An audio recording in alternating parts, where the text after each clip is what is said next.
Mesurer les émissions polluantes.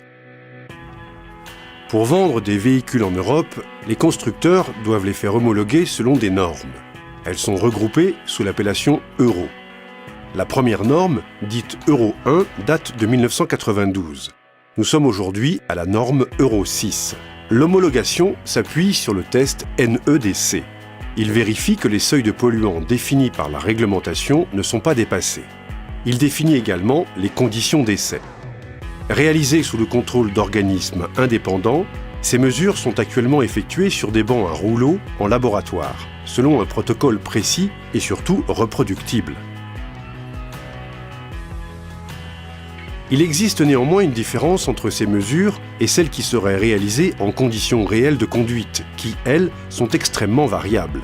Car dans ces conditions, de nombreux facteurs varient comme le revêtement de la route, la température extérieure, la charge de la voiture, la pente, l'usage de la climatisation ou la façon de conduire du conducteur.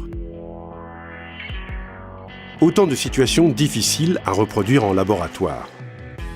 Alors le test NEDC ne sert-il à rien? Si, car il a un très grand avantage. Il permet de comparer les véhicules entre eux.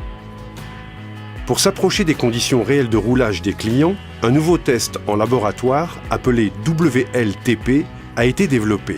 Il remplacera le test NEDC utilisé jusqu'alors. Il entrera en vigueur progressivement à partir de septembre 2017.